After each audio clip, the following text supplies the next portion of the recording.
Is it okay? We wait? It's okay. Yeah. No, it's okay. Please. Thank you very much, ladies and gentlemen. Thank you for inviting me for making this presentation and mainly this exercise. I spent a lot of time, but it was really pleasant to harvest such amount of data. I hope it won't be boring. There will be a lot of data here, and I will try to analyze time to time the data I will show you, and perhaps we will have opportunities to share again our opinions in other conferences. My name is Ouajdi KORBAA. I'm professor from Tunisia, University of Sousse, head of performance and ranking office in the university, and scientific advisor for Horizon Europe program representing Tunisia in Cluster 4, Digital, Industry and Space. So before starting, I would like to, is it okay? Okay. Just to say two points, just to be clear with my presentation. The first one is the objective of this presentation is to have an overview which cannot be exhaustive. Our continent is huge, so I won't be able to give information about all the countries, so apologies to the countries I won't cite. The second one is that I will try also to analyze and show different points of view, just to let you know more about the different phases of research in Africa. And my aim is not at all, no way to compare countries or university. It's to show trends and a part of the reality, not all. My source of data was Scopus and Scival. Maybe if you are familiar with other data sources, you may find several differences with my numbers. So why do we need to evaluate research? First of all, to have the dashboards, because we have more and more numbers, indicators, and it becomes to be quite impossible to manage in totality. So we have to give dashboards for top management to allow them, to help them to decide their future decision or act.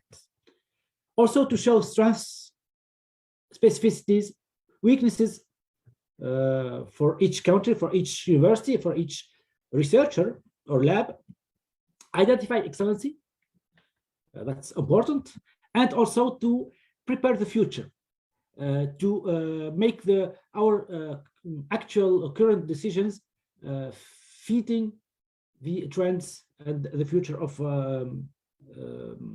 the research in our region, country, and so on.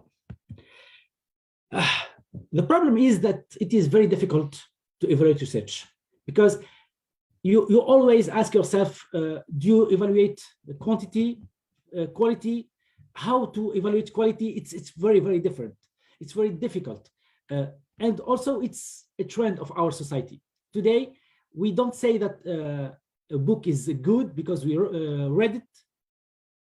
We say a book is good because it has thousands of person who liked it, who followed the writer, and so on. So we are quantifying more and more things. We are looking more to quantities, numbers, than quality. So today in research, we use rankings, impact factor, quartiles, H and X, and we are used to say that numbers never lie. Indeed, they never lie, but numbers tell different stories. That depends on your point of view. And I would like to show you two examples just to let you know what dangers are numbers. The first one, let me show you a list of 5 researchers ranked dependent on their publications in top journals, Q1 journals.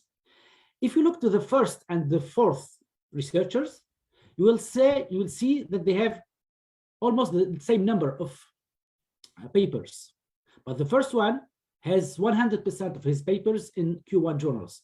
The fourth 90%. So you will obviously say that the first researcher is better than the fourth. But if you have a look to another number, which is citation, you will see that this researcher is really more cited, has more impact than this one. So if I ask you again, who is better researcher, maybe you will change your idea. So we use numbers, but we have to use different points of view just to evaluate. The second example is the Nobel Prize 2014 in physics, whose research was published in a Q3 journal. We always say that Q1 are top journals. So what about this research? Is it bad? I don't think so. So just as a disclaimer, please don't use only numbers to evaluate quality of research, of teaching, education, and so on. So to evaluate research, we need at first a strategy, goals. And then these goals will be translated as indicators. And we need to combine indicators to have a multi-objective evaluation. This is important, just to have a more objective evaluation. These indicators must be internal, that shows you your achievements according to your goals, but also you must have external indicators. That's for your branding, for visibility, for international collaboration, and so on. So you need to combine these indicators to have one dashboard to be able to decide really. What I used to for my work is that I used a multi-layer evaluation with a round-trip traveling from micro evaluation to macro, micro evaluation, countries, universities, again, countries, and so on. So it's important to have information to allow you to look deeper for something you are looking for exactly. I use this. I won't be able to present the two last points because I only have 30 minutes, but I will be happy to share with you my conclusions later. So as first indicator, I tried to compare Africa with similar regions. I choose South America, sorry, and Southeast Asia. It's unfair to compare Africa to Europe or to Asia Pacific or North America. But if we compare to quite similar areas, we can say that we have a very good dynamic. We are getting closer to researchers in these areas. And for next year, you can see here the years for next year, which is not already ended, because Scapus and Clarivate and their data collection in March. So we still have 3 months of data collection. We are getting right now better than these two areas. So as you see, we have a very good dynamic in research compared to similar areas. And this is a first positive point. So this dynamic of all protection of publications can be compared to just journals, because we are used to say that journals are better validation of research. We have exactly the same evolution, and more important, we have around 90% of our publication are from journals, which is something very good. And from these journals, we have a very good rate of Q1 and Q2 journals. We have more than 60% of papers. It's here. 67% of our journals are from Q1 and Q2. So 90% of our publication in Scapus are journal papers. for all Africa. I mean, we'll see later if it changes from countries. What about topics? In Scopus or even in Clarivate, we have 27 domains. You can see here that we have 4 domains which are more than half of the production of Africa in research: medicine, engineering, agriculture, and biological sciences, and computer science. Note that the sum of the numbers exceeds 100 because there are several papers who belong to 2 topics. For example, one paper can belong to computer science and engineering. So that's why the sum is more than 100. So as first summary of this global review, we saw that we have a good progress, excellent ratio of journal papers, 91%, which exceeds the rate of Europe and Southern Asia. That's very, very good. 4 topics are dominating the research in Africa: medicine, engineering, agriculture, and biological sciences, and computer science, sorry. So if you go deeper a little bit, we know that we can evaluate also research via the rankings, world universities rankings. The problem is these rankings are quantitative assessment also, but they also are multidisciplinary. They take into account research, education, and so on. So it's another point of view. It's not only research. And we also have 42 rankings at least. So it's important to choose your ad hoc ranking. And I have chosen for you the 3 main rankings. If you want to know more about IREG and the rankings, you can just scan this QR code and you will have more details about that. So the first ranking is Shanghai, of course, the toughest one, the most selective one, which ranks only 1,000 universities in the world. Note that we have more than 13,000 universities in the world, and more than 1,200 in Africa.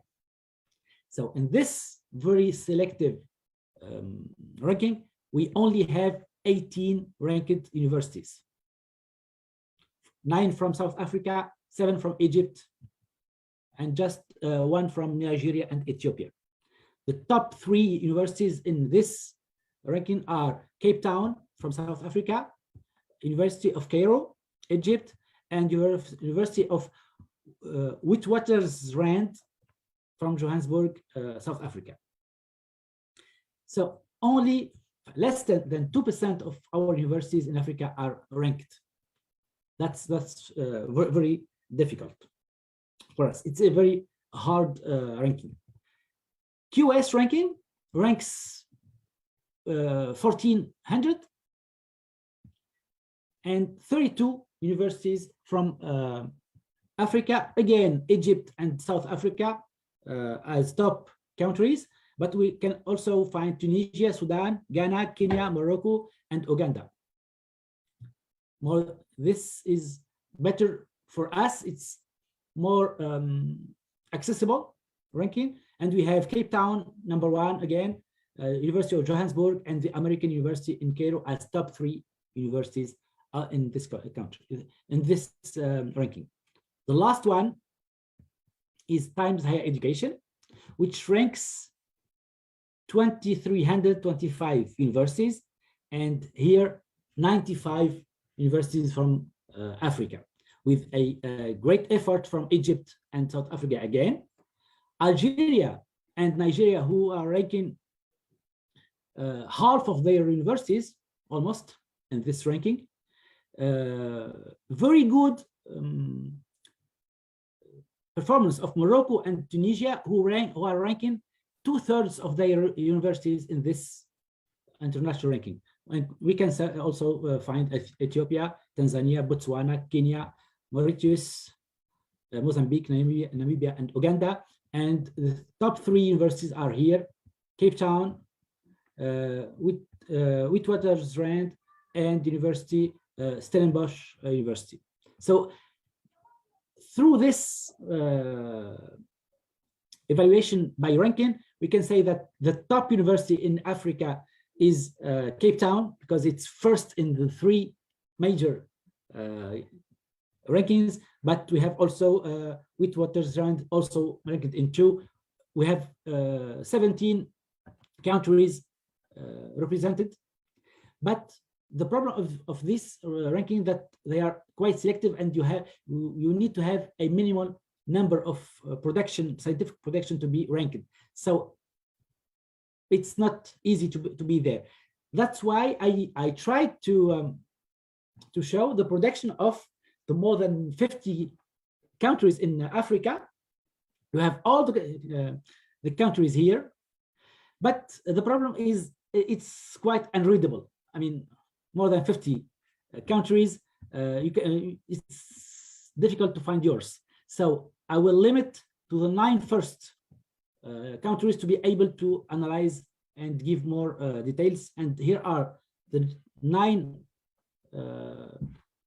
countries producing the biggest number of productions. The first thing that we can say that all the countries are facing a real increase of their production, but 3 countries have a very big rate of growth, which are Egypt,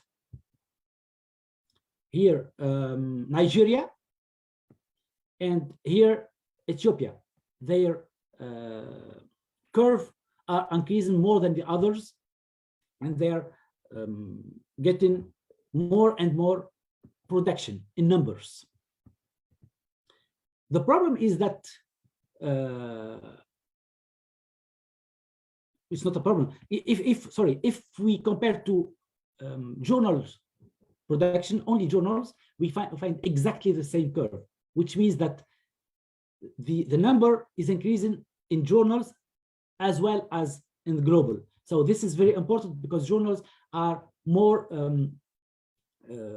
visible and have better citation in the world.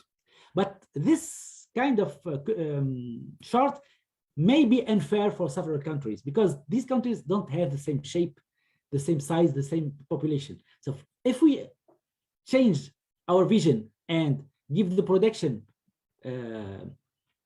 compared to population, we can find really different curves.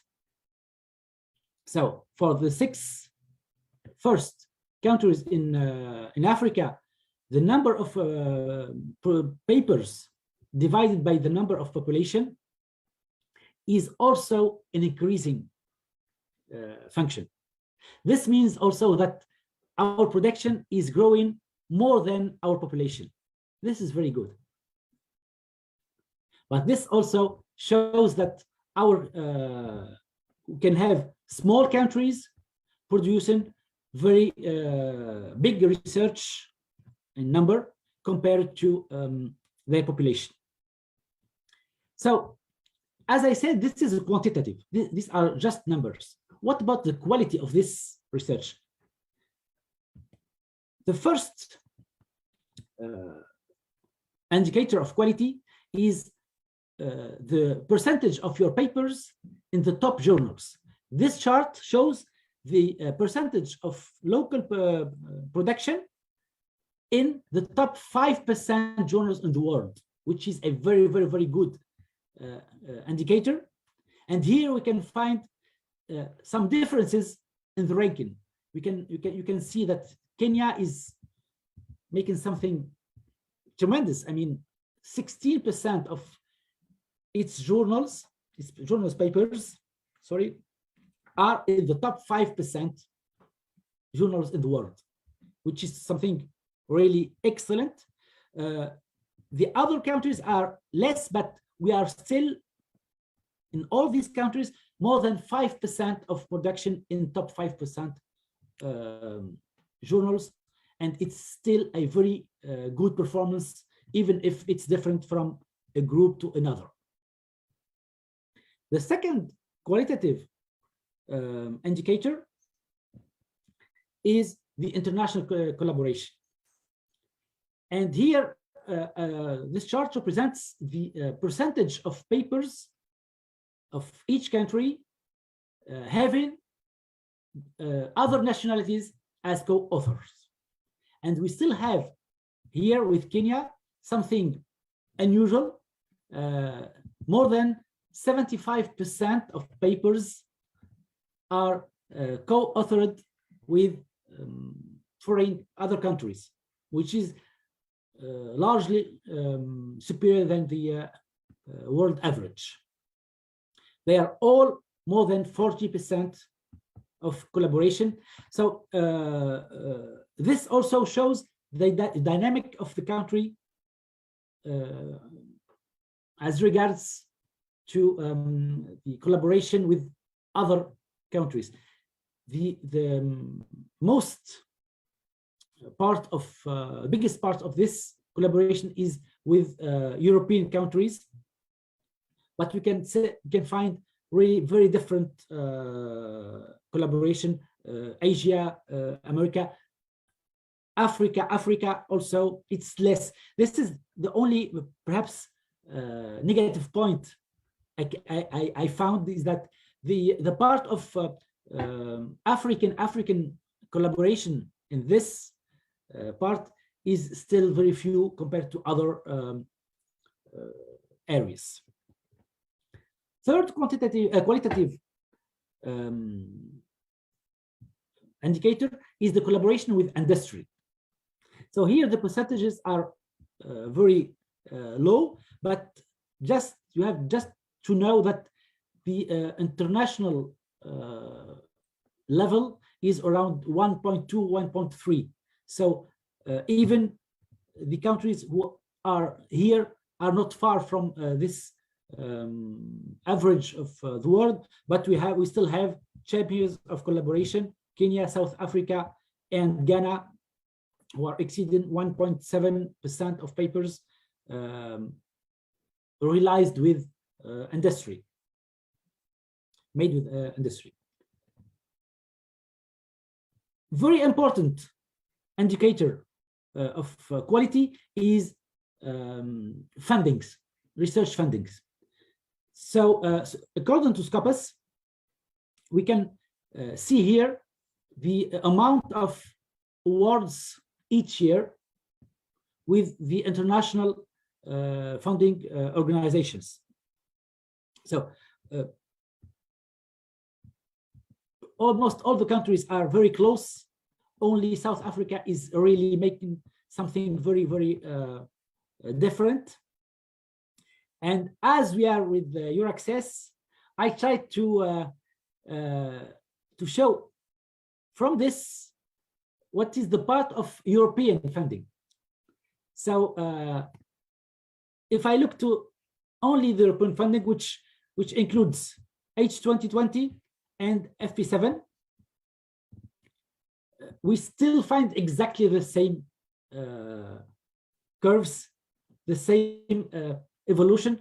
It's not an increasing or decreasing function. It depends on years, on projects, and so on. But we still have one country who is very different from others, which is South Africa, and the other countries are very, very similar here. But I asked myself if the 9 first countries in production are the best countries in European funding. Actually, no, because if I look to the top 13 countries, we can see that other countries are entering into this ranking. We have Tanzania here, Senegal, Sierra Leone.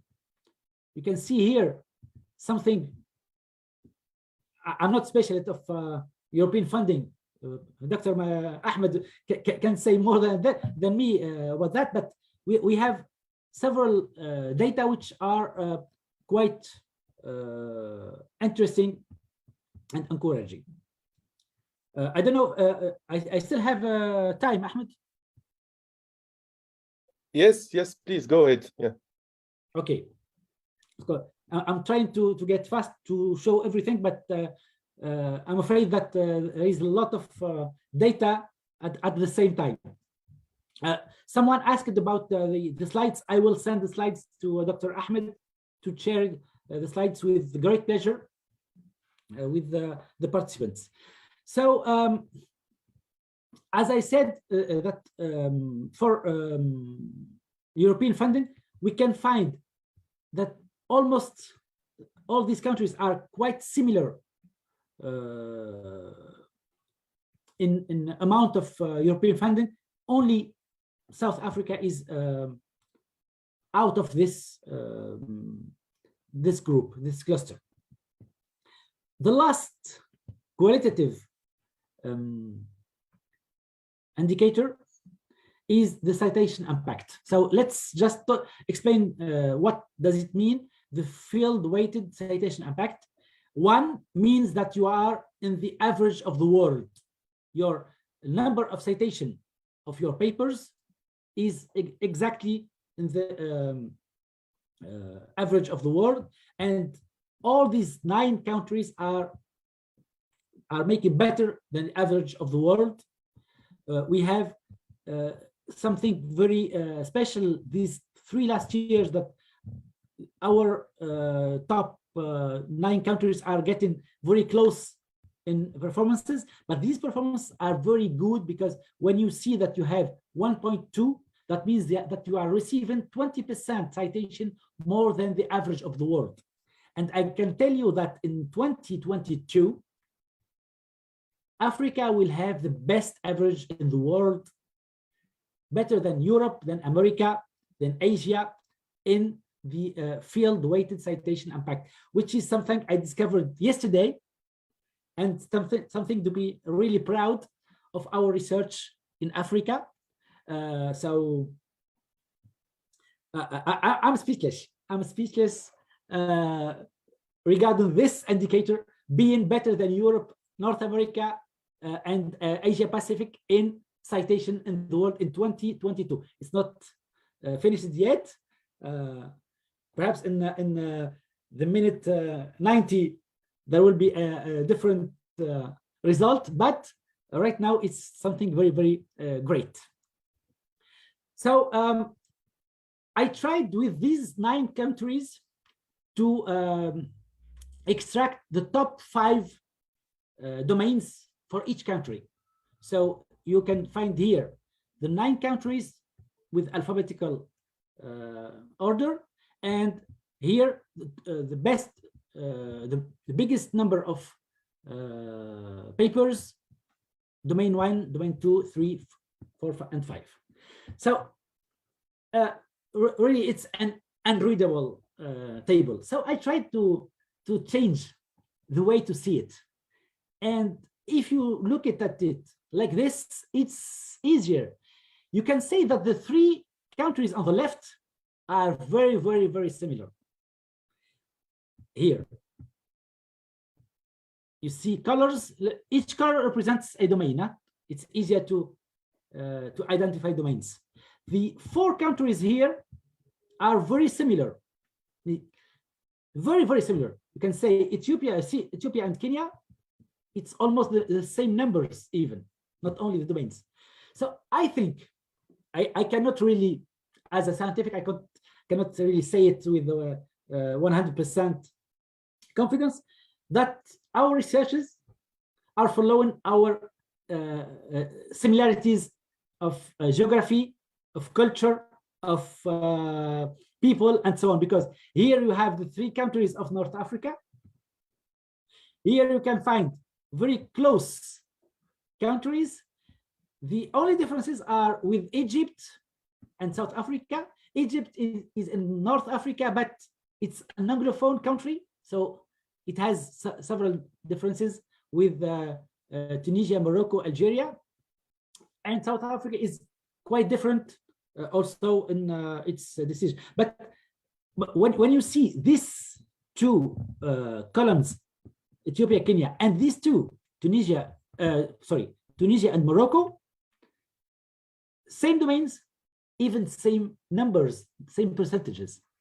So perhaps we need to have more analysis of the more than 50 countries to say if it's really true or not. But it's quite amazing for me to find out that. As a summary for this point, for this qualitative analysis, we saw that we have different viewpoints, and as I said in the first, numbers can tell different stories. So depending on what you see, citation, awards, journals, and so on, you can say that you have more or less better performances, and that's why I insist again to combine indicators, not only look to one because you are better in that one. The quality is really interesting, despite of everything. The dynamics also are, the curves are increasing in very good way. We saw that we have several emerging countries which have less publication in number, but very good performances, and perhaps to be confirmed regional similarities in results, in topics, and so on. So trends. Let's talk about next year, 2022. As I said, we have still 3 months of data collection.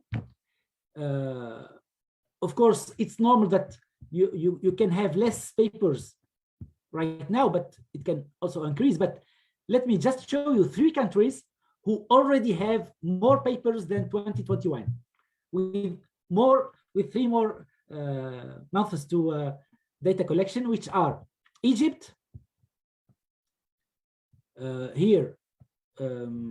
Ethiopia, and Ghana. These 3 countries already have a bigger number of publication right now than 2021. So they are still on a very big dynamics, as I showed you in first.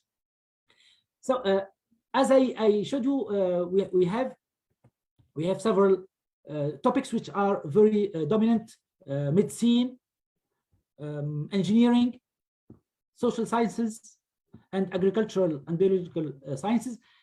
I tried to see for at least 1 or 2 of these domains what are the trends. In medicine, right now we are doing as well as South America, so our trends are really good.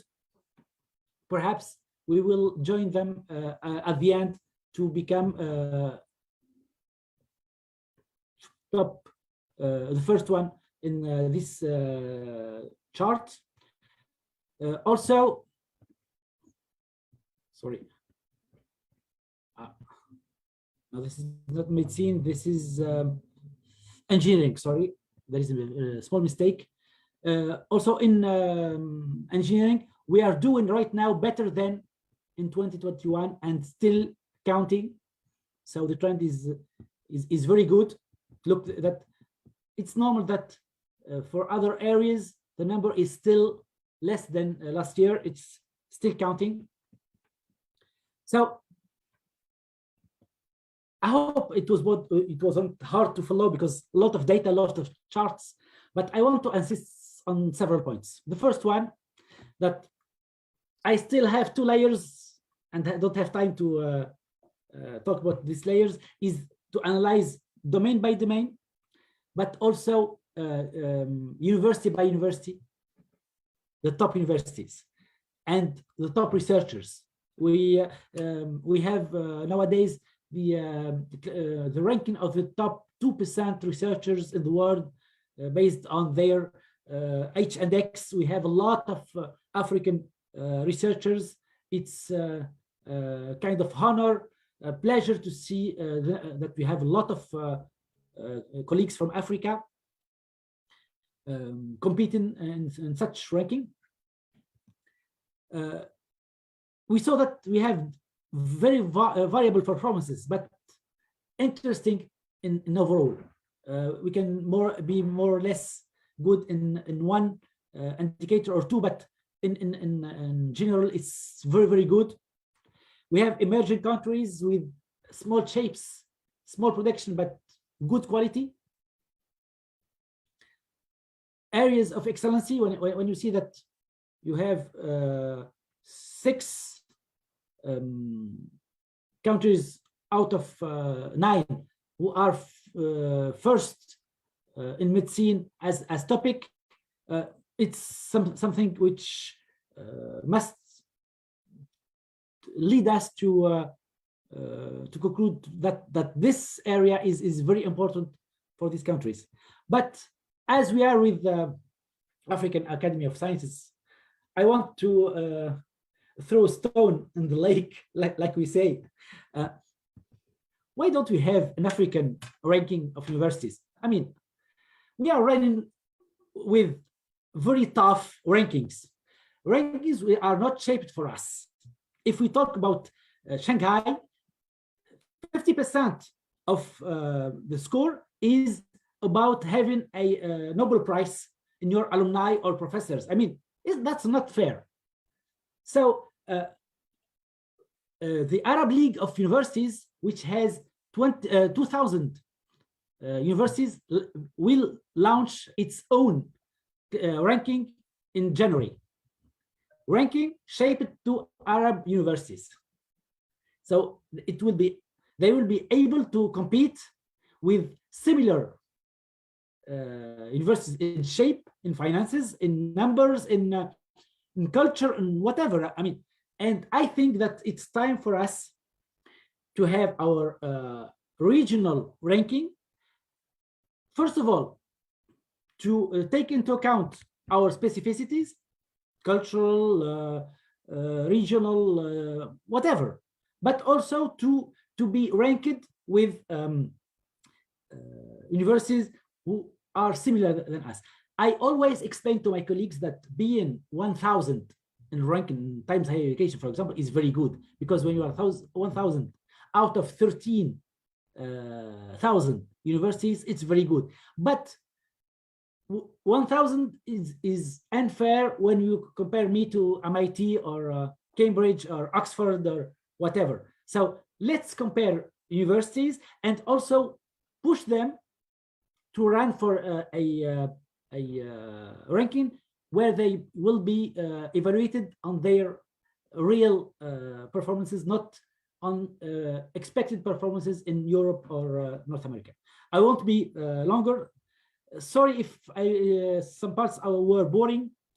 Here is my contact point. You just scan the QR code, and I will be happy to answer your emails or continue discussing about this topic. Thank you very much. Thank you.